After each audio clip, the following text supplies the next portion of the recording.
Wall Street will never be the same. Michael Saylor's Bitcoin strategy is gonna go down as the best trade of all time. There may be a few second bests, but what Michael Saylor has done over the past few years in the face of a brutal bear market, media slander, government and nation state attacks, FUD, you name it. Well, there is a new bull on Wall Street, Bitcoin, and a new king, Microstrategy, and Saylor riding the Bitcoin bull and building a legacy while just dominating everything in sight. Bitcoin is at all-time highs and we're just getting started, and Microstrategy won't quit.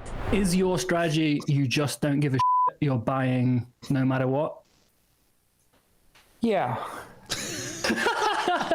How did Saylor and MicroStrategy do it, now accumulating 1% of the total Bitcoin supply? Well, sometimes the past is a great teacher, and we have two historic trades that likely inspired GigaChad to make the play that he did. Stay until the finish. There is mounting evidence as well that the US may be making a major power play in Bitcoin. We have a lot to cover. Let's get it.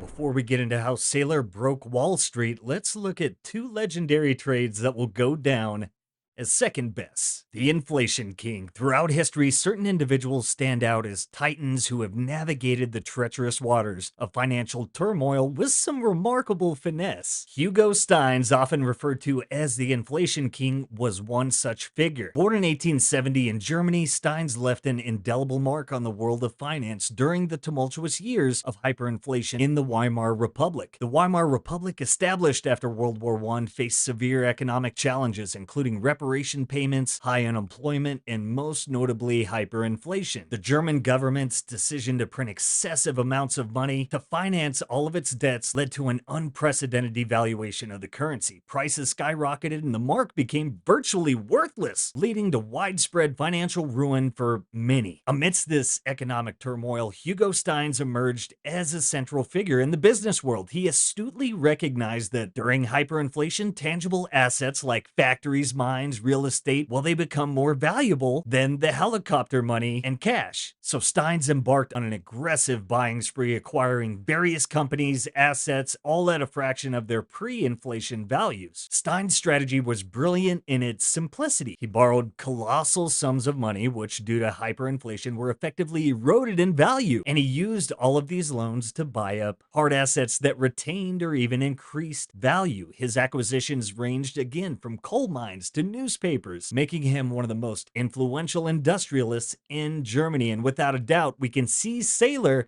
making this move today, but solely with Bitcoin. Now, I'm pretty sure we all know up until Saylor, the trade of the century was none other than the infamous George Soros, who broke the British pound. But really, it may be Stan Druckenmiller, but that's a story for another time. In 1992, George Soros brought the Bank of England to its knees. In the process, pocketed over $1 billion. Making $1 billion is, by all accounts, pretty cool. But demolishing the monetary system of Great Britain in a single day with an elegantly constructed bet against its currency? Well, that's stuff of legend. Soros led an entire group of traders to break the currency system of Great Britain and profit handsomely at the expense of the British taxpayers and others who happened to be on the wrong side of the greatest financial bet of the 20th century. Quote, "There is no point in being confident in having a small position."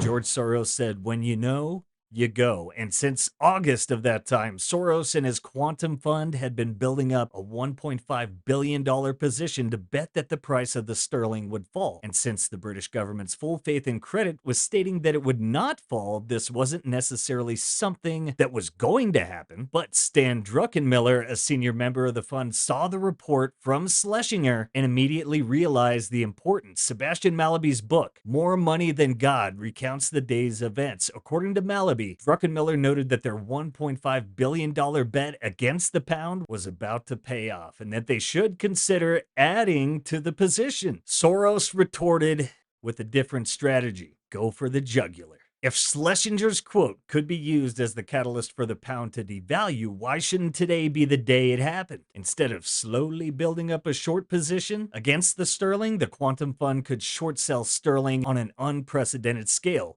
that day, and doing so not only helped hasten the tumble of the sterling, but also increase the fund's profit. It was this decision to go for the jugular that netted Soros' firm over $1 billion, toppled the Bank of England's currency regime, and ultimately led to the disgrace of the Prime Minister. It also cost the British taxpayers billions and billions. These two have been things of legend circulated among economic nerd circles for a long time. But Michael Saylor and Microstrategy are using their strategies to accumulate the fundamentally scarcest and hardest money ever created or discovered. While Soros made out with $1 billion, Microstrategy now holds over 1% of the total Bitcoin supply, 214,246 Bitcoin, which they purchased for approximately $7.53 billion at an average price of 35,160 cuckbucks. He's not done either, and he can't be stopped. Well, I've famously said I'm going to be buying the top forever. Bitcoin is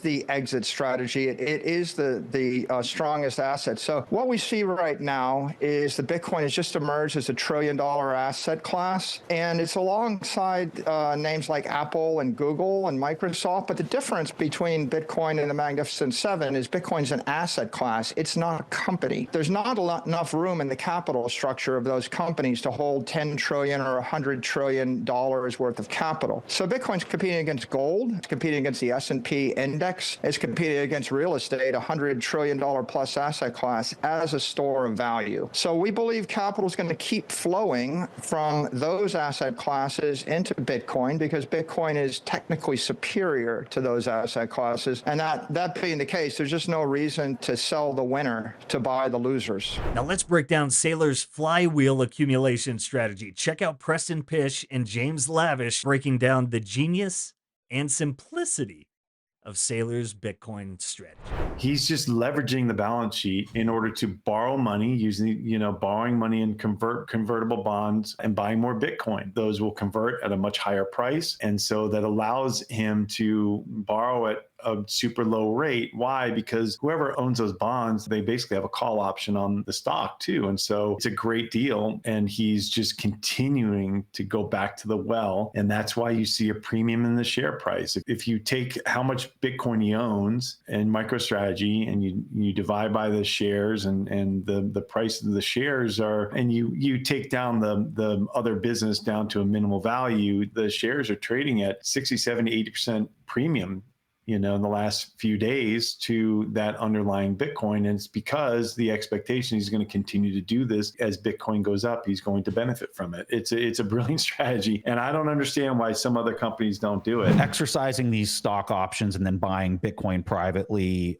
with the 5,000 a day till April, that is not even a story to me. The story to me is MicroStrategy. I'm going to use the word debasing their shares outstanding by 25% over the last year. This is a highly dilutive activity for what would appear to be a common stock on the publicly traded markets. But that's not what's happened from a Bitcoin per share basis. I would describe it as being anti-dilutive. When we look at equity, especially publicly traded equity, it's typically around a PE of 30 to 35 times. If that valuation is rich and we're moving into a Bitcoin world, what it means is you should be issuing shares and taking those shares and converting it into the new settlement layer. And the proof in the pudding is the performance of MicroStrategy in how much Bitcoin you hold in a per share basis over the last year. So what Michael Saylor is literally screaming to the world with his actions